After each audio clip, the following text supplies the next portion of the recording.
क्या नींद नहीं आ रही विमल? लाइट बंद कर दूं? क्या फ़र्क पड़ता है अमीशा? मेरे लिए तो चारों तरफ अंधेरा ही अंधेरा है। कभी कभी सोचता हूँ ईश्वर ने मुझे किस पाप की इतनी बड़ी सज़ा दी है। ऐसा मत सोचो विमल। डॉक्टर ने कहा है अगर कोई डोनर मिल गया तो तुम दोबारा पहले की तरह से ही देखने लगोगे। वो हादसा विमल के जहन में अब भी ताजा था, जैसे कल ही हुआ हो। उस रात उसे अपनी कंपनी से निकलने में काफी देर हो गई थी। अमीशा का बार बार फोन आ रहा था। हेलो विमल, आप जल्दी घर आ जाइए। मुझे पता नहीं थोड़ी घबराहट सी हो रही है। अरे अमीशा, तुम खामखा ही परेशान हो रही हो।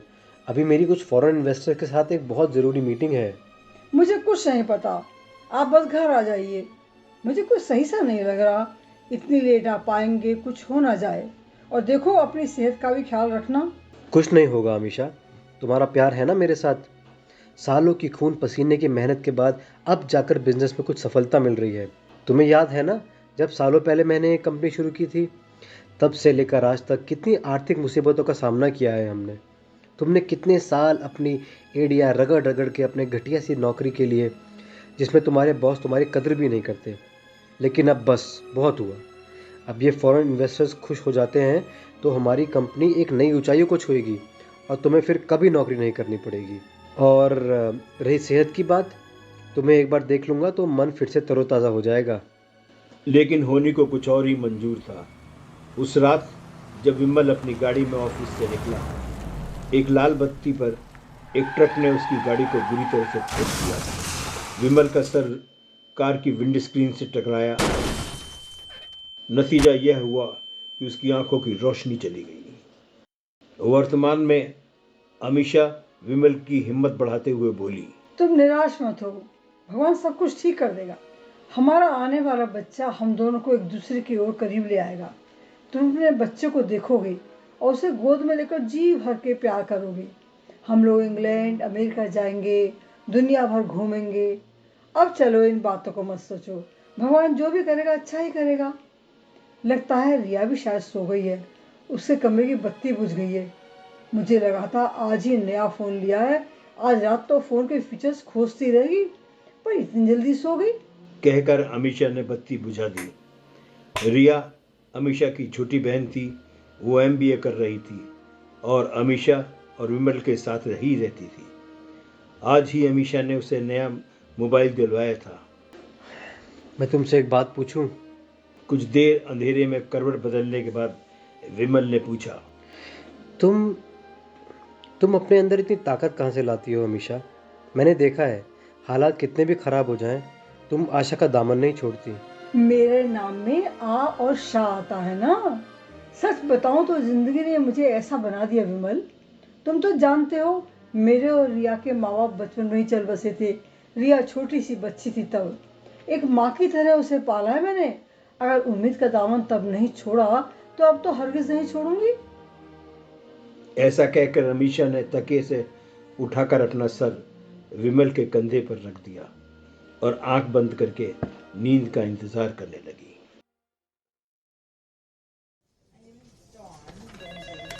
लगभग 6 महीने बीत गए। अमीशा 2-3 बार सिटी हॉस्पिटल के डॉक्टर से मिली, लेकिन उन्होंने बताया कि अभी तक विमल की आंखों के लिए कोई डोनर नहीं मिला है। जीवन में कभी कभी कुछ अप्रत्याशित घटनाएं होती हैं। ऐसी ही एक घटना विमल के जीवन में घटी। आने वाले खतरे से बेखबर रोज की तरह रिया और विमल डाइनिंग टेबल पर अमीशा का इंतजार कर रहे थे। काफी देर हो गई थी और अमीशा अभी तक नहीं आई थी। ऐसे तो बिना बताए कहीं जाती नहीं दीदी। मुझे बड़ी घबराहट हो रही है। आ जाएगी वो। विमल ने रिया को ढांढस बंधाते हुए कहा। असल में वो खुद अंदर से घबराया हुआ था। अपने अंधेपन और लाचारी पे आज से ज्यादा दुख उसे पहले कभी नहीं हुआ था। अचानक विमल का मोबाइल बजने लगा। उसको सिटी हॉस्पिटल से फोन आया। क्या आप विमल चंद्र बोल रहे हैं? हाँ हाँ हाँ। मैं सिटी हॉस्पिटल से बोल रहा हूँ। यहाँ अमीशा नाम की एक महिला एडमिट हुई है। इनका एक्सीडेंट हुआ है, हालत बहुत गंभीर है। आप तुरंत चले आइए। इस पल में विमल को ऐसा लगा जैसे उसकी आंखों का अंधेरा उसके जहन में समा गया है। उसके हाथ पैर फूल गए। किसी तरह से खुद को और रिया को संभाल कर वो तुरंत हॉस्पिटल पहुंचा। हांफते हुए उसने रिसेप्शन पर अमीशा के बारे में जानकारी ली। पीछे पीछे भागते हुए रिया भी आ रही थी। उसकी आंखों में अनायासी आंसू आ गए थे। अपनी माँ को दूसरी बार वो खो सकती थी, इसका एहसास मात्र उसे अंदर से जैसे पिघला रहा था। दीदी ठीक तो है ना जीजू? अभी कुछ नहीं कह सकते। अमीशा ऑपरेशन थिएटर में है। चलो, ऑपरेशन थिएटर दूसरे फ्लोर पे है। तेजी तेजी से सीढ़ियां चढ़ते रिया और विमल ऑपरेशन थिएटर पहुंचे। ऑपरेशन रूम से डॉक्टर और नर्स बाहर आ रहे थे। विमल ने व्यग्रता से डॉक्टर से पूछा, डॉक्टर साहब, कैसी है मेरी अमीशा? डॉक्टर ने कोई जवाब नहीं दिया, बस ऑपरेशन थिएटर में अंदर जाने का संकेत किया। धड़कते दिल से रिया और विमल ने ऑपरेशन थिएटर में कदम रखा। रिया ने देखा कि सफेद चादर में लिपटा एक शरीर पड़ा है। दोनों धक से रह गए। शायद ये अमीशा नहीं होगी। मेरी अमीशा मुझे बताए बिना कहीं नहीं जा सकती। लेकिन अब बहुत देर हो चुकी थी और अमीशा जा चुकी थी। रिया की हिम्मत नहीं हो रही थी कि चादर को उघाड़कर चेहरा देख ले। उसे लगा कि अगर वो चेहरा नहीं देखेंगे तो कहीं ये आकांक्षा बनी रहेगी कि अमीशा जिंदा है कि नहीं। कुछ देर बाद वहां खड़ी नर्स ने ही चादर हटा दी और अपनी घड़ी में समय देखने लगी। कहीं जाना था उससे शायद। वो अमीशा ही थी, विमल की जीवन साथी अमीशा, रिया की बड़ी बहन और माँ अमीशा, सबको उम्मीद देने वाली अमीशा अब ऐसे लेटी थी जैसे कभी रही ही ना हो। विमल को लगा अब उसका इस दुनिया में कोई नहीं है। वो अपने आप को बिल्कुल बेसहारा और अकेला महसूस करने लगा। डॉक्टर ने आकर विमल के कंधे पर हाथ रखा और कहा, हमने और हमारे स्टाफ ने इनको बचाने का पूरा प्रयास किया, लेकिन हम लोग कुछ नहीं कर सके। आपको मालूम होगा कि अमीशा गर्भवती थी। वो किसी भी तरह अंतिम समय में आपको और रिया को देखना चाहती थी। आपको कुछ बचाना चाहती थी, लेकिन रास्ता लंबा था और सांसें चंद ही शेष थी। जाते जाते इतना ही लिखवा पाई। कहते हुए डॉक्टर ने एक कागज रिया के हाथ में रख दे दिया। विमल, मेरी आंखें ले लो, इनमें मुझे जिंदा रखना। नहीं, मैं उसका यूं फर्ज स्वीकार नहीं कर पाऊंगा। मरने के बाद भी उसके शरीर के साथ चीर-फाड़ की जाए, ये मुझे बर्दाश्त नहीं होगा। कुछ सोचकर डॉक्टर ने कहा, पिछले कुछ महीने से लगभग हर रोज़ अमीशा यहाँ फ़ोन करती थी, पूछती थी क्या मेरे पति विमल की आंखों के लिए कोई डोनर मिला, और हर रोज़ मैं उसे मना कर देता था। उसकी बहुत तमन्ना थी कि आप देखें, क्या आप अपनी पत्नी की अंतिम इच्छा का मान नहीं रखेंगे? आप ठंडे दिल से सोच लीजिए। याद रखिए, हमारे पास सिर्फ 4 घंटे का समय है। जो भी निर्णय हो हमें तुरंत बता दें। ये कहकर डॉक्टर चले गए और छोड़ गए विमल को एक भयानक चक्रव्यूह में। विमल के मन में विचारों का तूफान चल रहा था। अमीशा का शरीर वहां से ले जाया जा चुका था। विमल उसको छूकर भी नहीं देख पाया था। बहुत देर तक विमल और रिया एक दूसरे को संभालते रहे, रोते रहे। विमल को कुछ समझ नहीं आ रहा था। कुछ पल बाद रिया बोली, जीजू प्लीज मान जाइए, दीदी की अंतिम प्रार्थना को मत टालिए। उनके लिए बहुत जरूरी था कि आप देखें। वो आपसे बहुत प्यार करती थी। शायद उनके लिए यही सच्ची श्रद्धांजलि होगी। एक लंबी जद्दोजहद के बाद विमल आई ट्रांसप्लांट कराने के लिए तैयार हो गया। ऑपरेशन सफल रहा। विमल की आंखों की रोशनी पूरी तरह से वापस आ गई। उसने सबसे पहले अमीशा की तस्वीर पर श्रद्धा सुमन अर्पित करके उसे भावभीनी श्रद्धांजलि अर्पित करी। आई ट्रांसप्लांट को 1 हफ्ता हो गया था। अमीशा ने जाते जाते विमल की दुनिया रोशन कर दी थी। शुरू में विमल शीशे में इन आंखों में अमीशा को तलाशने की कोशिश करता था। धीरे धीरे उसने ये तलाश छोड़ दी थी। नई आंखें अब विमल के शरीर के साथ पूरी तरह से समायोजित हो गई थी, जैसे उसके शरीर का ही अंग हो। लेकिन फिर भी कभी कभी विमल को ऐसा लगता था जैसे ये उसकी नहीं किसी और की बातें सुनती हो। कभी अनायास ही कुछ देर तक उसकी आंखें कहीं देखने लगती। ऐसा लगता जैसे उसके दिमाग का कोई बस नहीं है। ऐसे ही एक रोज रात को सोते हुए विमल बड़ी जोर से चीखता हुआ उठा। न जाने ऐसा क्या उसने देख लिया था। उसे समझ नहीं आ रहा था कि ये सपना है कि हकीकत। वो बुरी तरह से पसीना पसीना हो गया था। उसकी आंखों में अनेकों प्रश्न चिन्ह थे। वो हैरत से इधर उधर देख रहा था। चीख की आवाज सुनकर रिया आ गई। क्या हुआ जीजू, कोई सपना देखा क्या? हाँ रिया, बहुत भयानक सपना देखा। क्या सपना देखा जीजू? अभी सो जाओ रिया, बहुत रात हो गई है, सुबह बात करेंगे। जो भी सपना देखा है बता दो ना जीजू, आपका मन हल्का हो जाएगा, नहीं तो रात भर सोचते रहोगे, नींद नहीं आएगी। रिया, मैंने देखा अमीशा बुरी तरह से झटपटा रही है। 3 लोग उसके साथ जबरदस्ती कर रहे हैं और वो मदद के लिए चीख रही है, चिल्ला रही है, लेकिन दूर दूर तक सन्नाटा है। कोई भी उसकी मदद को नहीं आता। फिर वो लोग बेरहमी से उसे गाड़ी से कुचल देते हैं। कौन थे वो लोग जीजू? नहीं, किसी का चेहरा नहीं दिखा, बस परछाइयां ही दिख रही थी। खास बात यह है रिया कि ऐसा लग ही नहीं रहा था कि यह सपना था।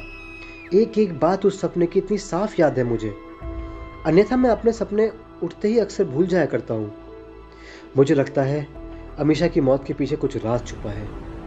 उसकी मौत हादसा नहीं थी, कुछ और थी। चाहे कोई मुझे पागल ही न सोच ले रिया, मैं सोच रहा हूँ कल जाकर पुलिस की मदद मांगता हूँ। जीजू सच बताऊं तो ये सवाल मेरे जहन में भी कई दिन से गूंज रहा है, क्योंकि दीदी तो बहुत सोच विचार के साथ सड़क क्रॉस करती थी, सड़क पर बहुत ध्यान से चलती थी। और एक बात और कहूँ जीजू, मैं जब भी आपकी आंखों में देखती हूँ ना, मुझे ऐसा लगता है कि दीदी ही मेरी तरफ देख रही है, जैसे वो मुझसे कुछ कहना चाहती हूँ। मैं भी आपके साथ पुलिस स्टेशन चलूंगी, पर हम उन्हें बताएंगे क्या? दीदी की मौत को 15 दिन हो चुके हैं, क्या कहेंगे उनसे हम? किसके खिलाफ रिपोर्ट लिखाएंगे हम? क्या बताएंगे उनको कि दीदी के साथ क्या हुआ, किसने उन्हें मार डाला? जीजू, हमारी बात पर पुलिस वाले भरोसा नहीं करेंगे। ठीक कह रही हो तुम रिया, और ये भी तो हो सकता है जो मैंने देखा है वो सपना ही हो। चलो जाने दो, जाकर सो जाओ, रात के 3 बज रहे हैं।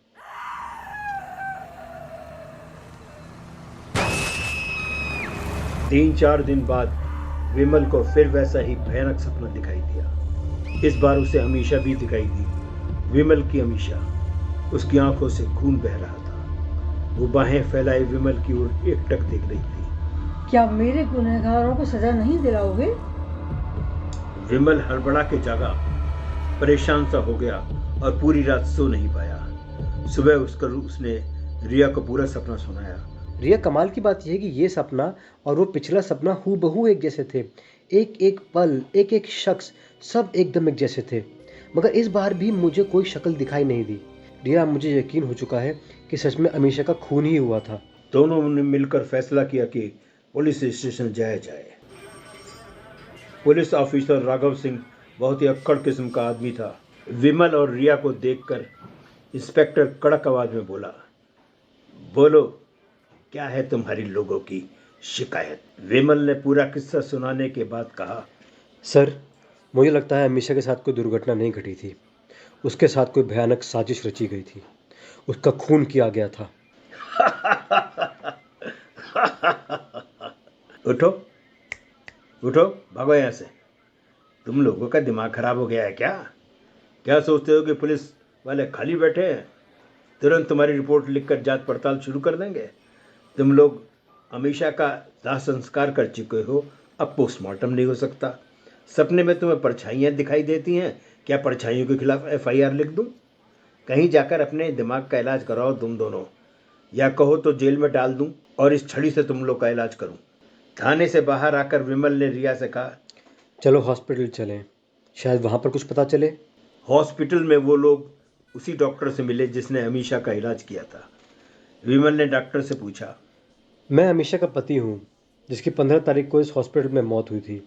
एक्सीडेंट केस था, आपने उसकी आंखों का ट्रांसप्लांट भी किया था। सर, मुझे शक है कि अमीशा की मौत एक दुर्घटना नहीं थी। क्या उसने मरने से पहले आपको किसी का नाम बताया था? मुझे पूरी तरह से याद है, वो लगातार कुछ बोलना चाह रही थी, पर बहुत धीरे धीरे बोल पा रही थी। शायद वो समझ गई थी कि उसका अंत समय पास है। उसने अपनी आंखों को आपको दान देने के लिए कहा था। कुछ और नहीं कहा था डॉक्टर साहब? अब आपने बोला तो याद आया, कुछ कहने की कोशिश तो कर रही थी, पर आवाज उसका साथ नहीं दे रही थी। सर, उसको हॉस्पिटल लाया कौन था? पास खड़ी नर्स बोली, उसे एम्बुलेंस का ड्राइवर शमशेर यहाँ लेकर आया था। उसने बताया था कि वो सड़क के बीचों बीच पड़ी हुई थी, बुरी तरह से तड़प रही थी। उससे देखा नहीं गया और वो अमीशा को अस्पताल लेकर आ गया। अगर आप लोग चाहें तो शमशेर से बात कर लीजिए, वो बाहर ही ड्राइवर रूम में बैठा होगा। विमल ने उन्हें धन्यवाद दिया और बाहर आ गया।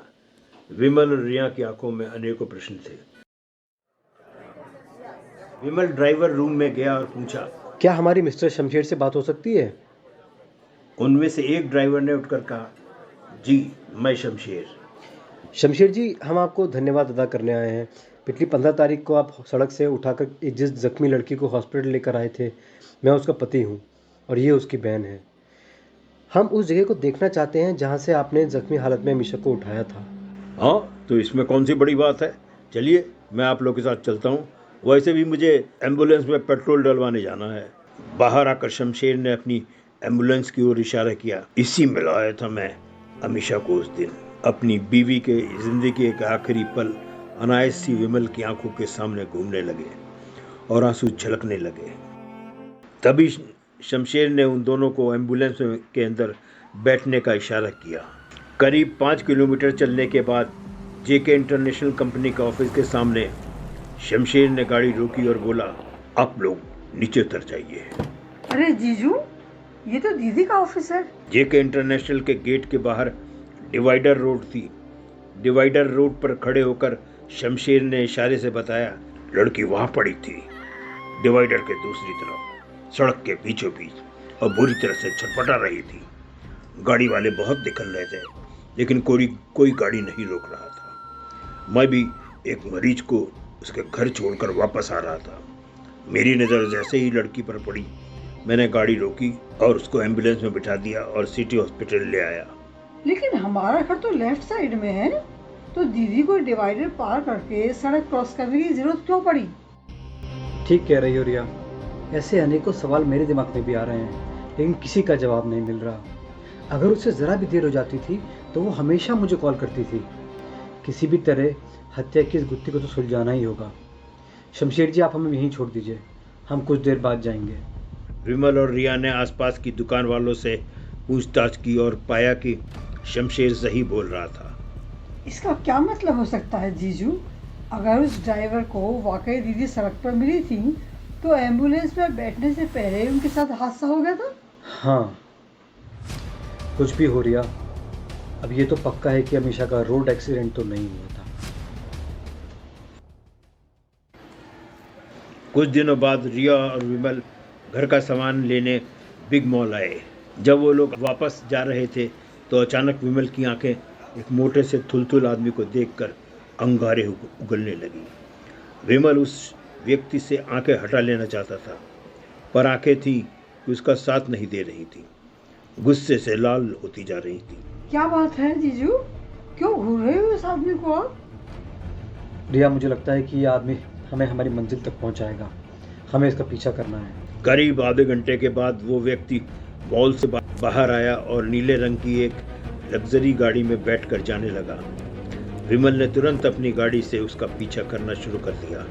काफ़ी दूर चलकर वो आदमी जेके इंटरनेशनल के गेट पर आया और हॉर्न बजाने लगा। हॉर्न की आवाज़ सुनकर सिक्योरिटी गार्ड ने गेट खोला और आने वाले व्यक्ति को सैल्यूट किया। जाकर पूछो इस सिक्योरिटी गार्ड से कि ये सज्जन कौन है। रिया ने गेट पर जाकर सिक्योरिटी गार्ड से पूछा, ये अभी जो सज्जन अंदर गए हैं वो कौन है, क्या आप बता सकते हैं? आप क्या पूछ रही हैं? आपको उनसे क्या काम है? अरे मेरे मामा जी जेके इंटरनेशनल के मालिक से मिलना चाहते हैं, इसीलिए पूछा मैंने। अच्छा, हाँ, ये कंपनी के मालिकों में से एक हैं जमुना बजाज। ये नाम सुनते ही रिया की आंखें चमक गईं। उसने आकर सारी बातें विमल को बताईं। रिया, मुझे यकीन हो चला है कि ये शख्स ही मेरी अमीशा की मौत का जिम्मेदार है। वैसे इसका मतलब कि इस फैक्ट्री के कई मालिक हैं, क्योंकि तुमसे गार्ड ने कहा था कि ये फैक्ट्री के मालिकों में से एक है। चलो वापस चलते हैं, आज हमने काफ़ी दौड़ धूप कर ली है। तुम्हारी MBA की क्लासेस भी 2 बजे से है ना? कहो तो मैं तुम्हें एकेडमी तक छोड़ देता हूँ और फिर मैं अपनी केमिकल फैक्ट्री का काम देख लेता हूँ। आज मुझे केमिकल का एक कंसाइनमेंट यूरोप भेजना है और रास्ते में हम लोग किसी अच्छे रेस्टोरेंट में खाना खा लेंगे। ठीक है जीजू, आप स्वामी जी के पास चलने की बात कह रहे थे ना, वहाँ कब चलोगे? कल सुबह चलते हैं रिया। आज मैं स्वामी जी से मिलने का समय भी ले लूँगा। अगले रोज विमल और रिया स्वामी सत्यानंद जी के बताए समय पर उनसे मिलने गए। सत्यानंद जी विमल के पारिवारिक गुरु थे। विमल और अमीषा को उनमें बहुत श्रद्धा थी। विमल ने उन्हें पूरी समस्या बताई और पूछा, स्वामी जी, अमीषा का दाह संस्कार किया जा चुका है और उसकी अस्थियों को गंगा में प्रवाहित किया जा चुका है। फिर ऐसा क्यों हो रहा है? इस तरह के सपने बार बार क्यों दिखाई देते हैं? स्वामी जी कुछ सोच विचार कर बोले, नैनम छिद्रन्ति शस्त्राणि नैनम दहति पावके न छेद्यो क्लेजंता न शुष्यति पंत। अर्थात विमल आत्मा अजर और अमर है। दाह संस्कार शरीर का होता है, आत्मा का नहीं। आंखों में अभी भी अमीषा की आत्मा का वास है।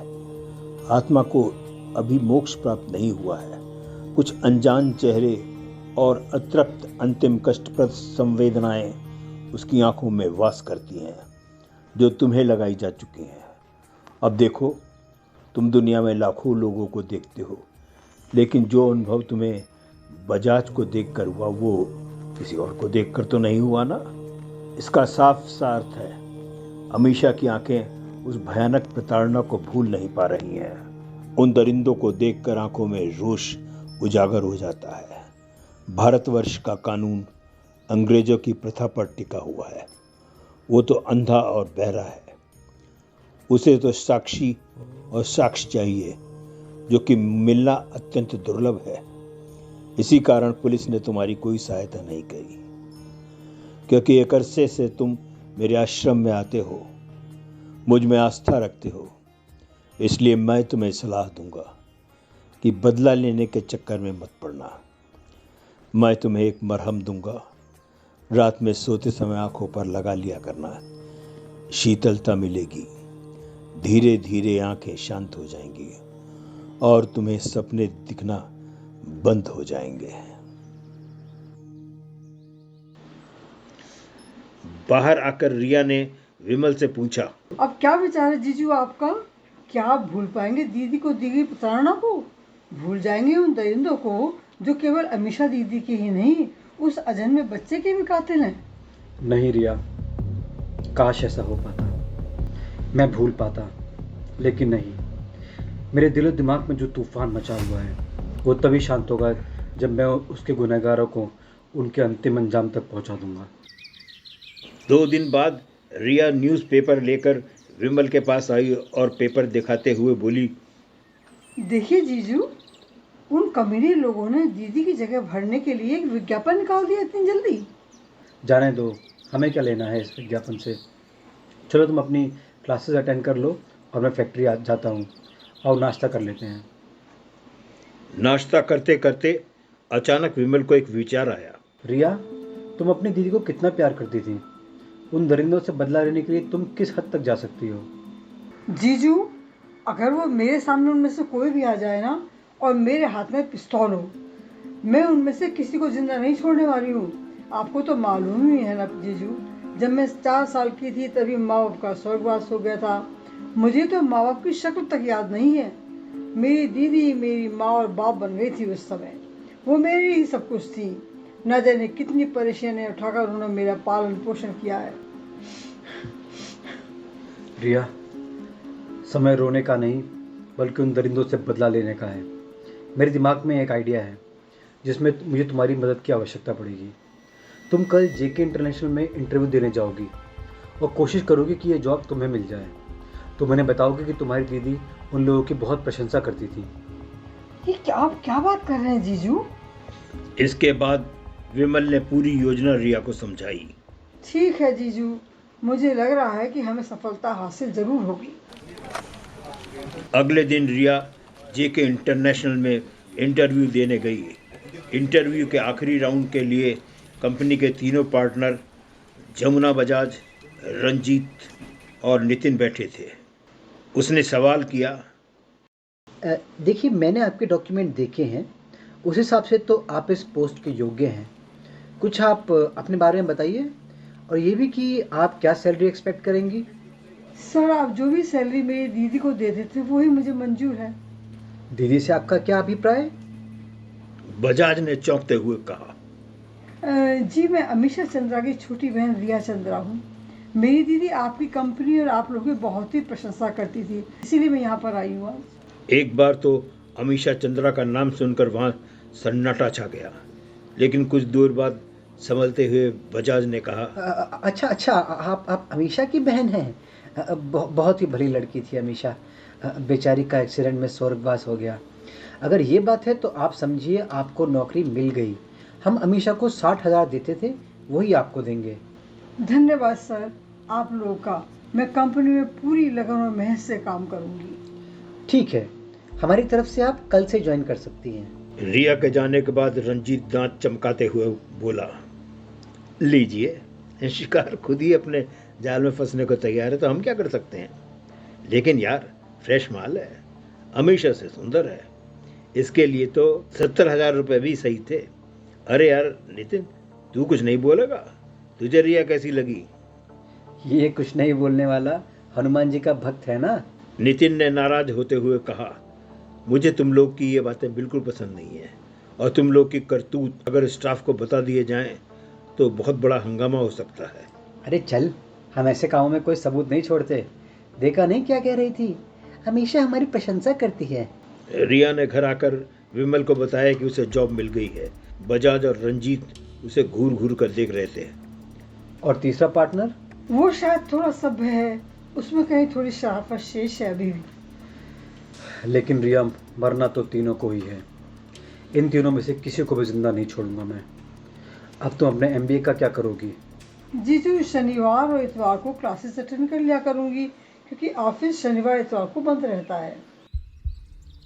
सुबह सफाई करते समय रिया ने बुक शेल्फ के पीछे एक रिवॉल्वर छुपी हुई देखी। वो सिर से पांव तक सिहर उठी। ये क्या है जीजू? क्या अमीषा के हत्यारों को मारने के लिए खरीदी है ये रिवॉल्वर? हाँ रिया, अगर ज़रूरत पड़ी तो इसका भी इस्तेमाल करना पड़ेगा। वैसे मैंने इसको हम लोगों की सुरक्षा के लिए खरीदा है। कुछ दिनों में रिया कंपनी का काम सही ढंग से देखने लगी और उन लोगों की विश्वास पात्र बन गई। एक दिन रिया ने किसी बहाने विमल को ऑफिस में बुलाया। जीजू, वो सामने जो बड़ा सा ऑफिस है, उसी में वो तीनों बैठते हैं। तुम उन लोगों को ठीक से पहचान लो। विमल गैलरी से होता हुआ उस बड़े से ऑफिस के सामने जाकर रुक गया। उन लोग की तरफ देखने लगा। रंजीत और जमुना बजाज को देखकर विमल की आंखें गुस्से से तमतमा गईं। उसकी मुट्ठी भिज गई। उसने अपनी जेब में हाथ डालकर रिवॉल्वर को मजबूती से पकड़ लिया, लेकिन तभी एक सुरक्षा गार्ड ने उसके कंधे पर हाथ रख के कहा, क्या बात है, क्यों खड़े हो यहाँ? कुछ नहीं भैया, पानी पीना है, उसी की तलाश कर रहा था। जाओ, वहाँ सामने नल लगे हुए हैं। शाम को विमल ने रिया को बताया। पहली और दूसरी सीट पर जो बैठे हुए थे उन्हें देखकर आंखों में गुस्सा आया, लेकिन तीसरे पार्टनर को देखकर आंखों में क्रोध नहीं आया। मुझे लगता है तीसरा आदमी बेकसूर है।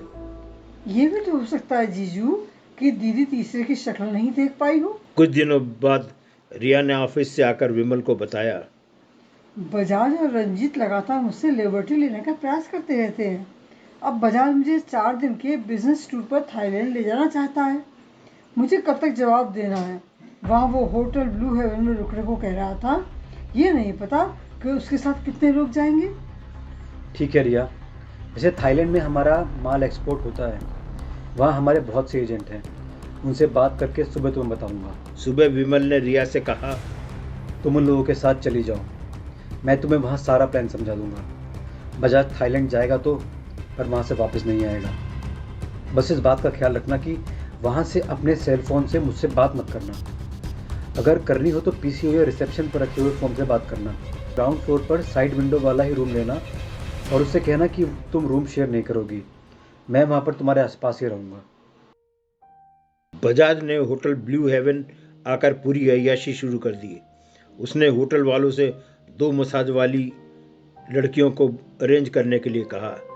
रिसेप्शन वालों को उसने बताया, हमें ग्राउंड फ्लोर पर साइड रूम चाहिए क्योंकि हमारी सेक्रेटरी साहिबा की फरमाइश है जिसे हम टाल नहीं सकते। रूम सर आपको एक चाहिए या 2? ऑफ कोर्स एक ही रूम चाहिए, लेकिन लग्जरी सूट होना चाहिए। नहीं, हमें 2 रूम चाहिए।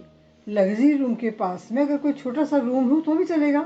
ठीक है, जैसा ये कह रही है कर दीजिए, मुझे कोई आपत्ति नहीं। 2 दिन बाद रिया होटल के रिसेप्शन में बैठकर न्यूज़पेपर पढ़ रही थी। तभी उसके पास एक स्मार्ट सा दिखने वाला सरदार आया और कहा, can I sit with you? यही क्यों? यहाँ की सारी सीटें खाली पड़ी हुई हैं, वहाँ क्यों नहीं बैठ सकते? ये मैं हूँ रिया, विमल। कमाल का मेकअप किया है जीजू, आप तो बिल्कुल पहचानने में नहीं आ रहे। ये बताओ, बजाज को शरारत तो नहीं कर रहा? शरारत?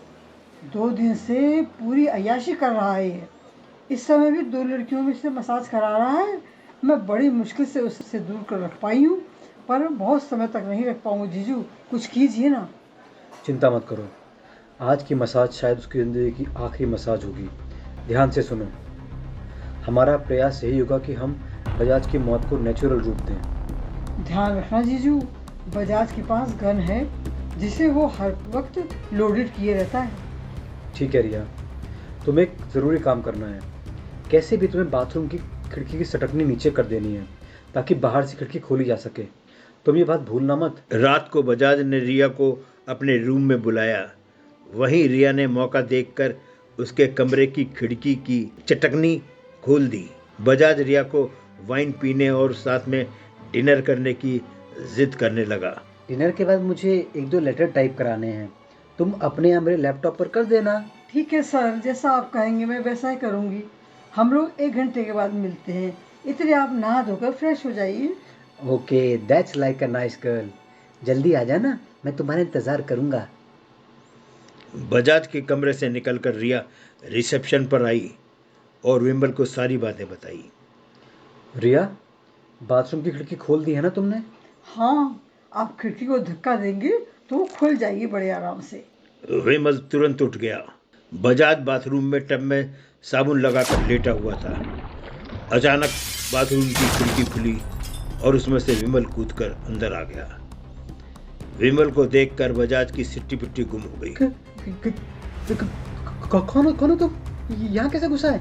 जाहिर है तुमने ऐसा तो कोई काम नहीं किया है जो तुम्हारी पूजा की जाए।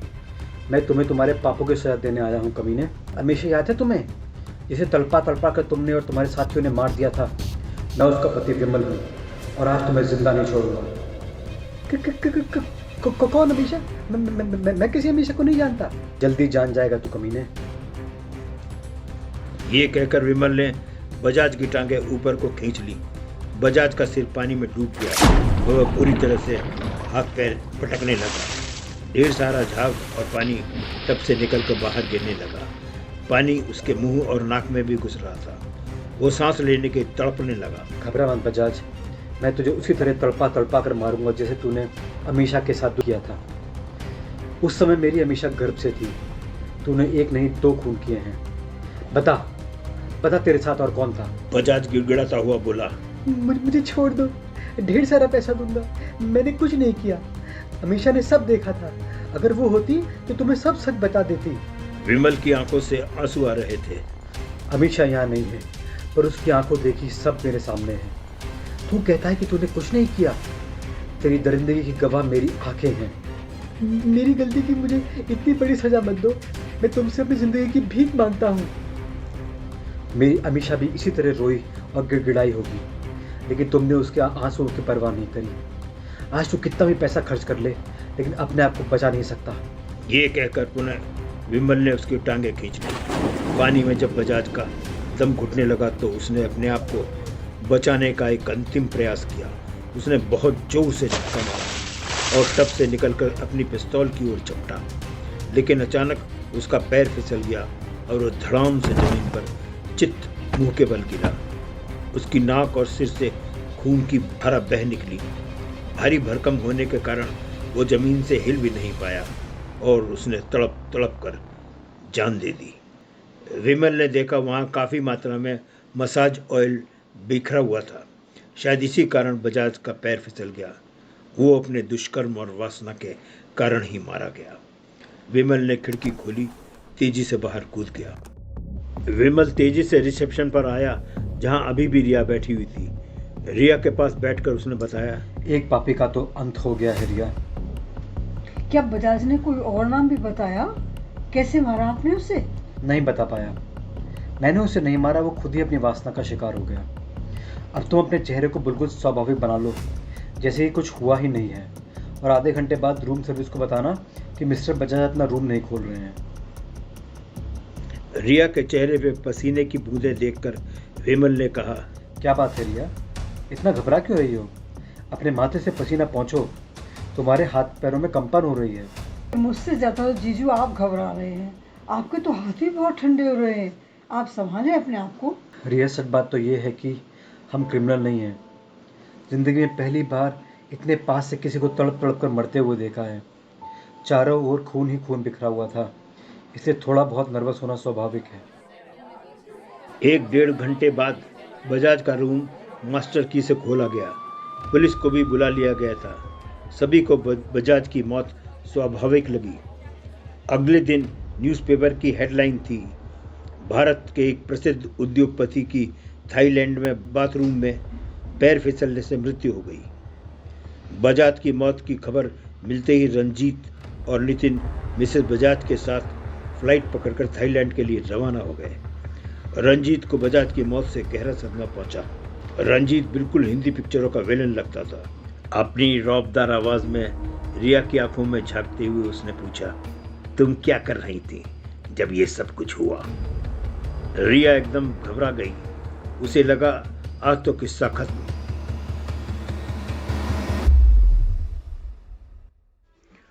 बजाज के रूप में विमल और रिया को पहली सफलता हाथ लगी थी, लेकिन 2 दरिंदे अभी और बाकी थे। आंखों ने रंजीत की ओर तो इशारा किया था, लेकिन अभी तीसरा कौन है उसकी तलाश बाकी थी। अमित और रिया की क्या ये तलाश पूरी हो पाएगी?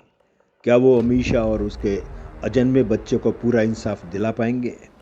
रंजीत और पुलिस ने विमल के खिलाफ क्या एक्शन लिए? रिया ने कैसे पुलिस और रंजीत के सवालों के जवाब दिए? ये आप आगे आने वाले आंखें पार्ट 2 में देखेंगे। कहानी लिखने पढ़ने का शौक हम दोनों को बचपन से था, लेकिन जीवन की भागदौड़ में सब पीछे रह गया। अब जब बच्चे बड़े हुए, सक्षम हुए, तो उनके और अपनों के प्रोत्साहन पर हमने अपनी सेकंड इनिंग में फिर से लिखना प्रारंभ किया है।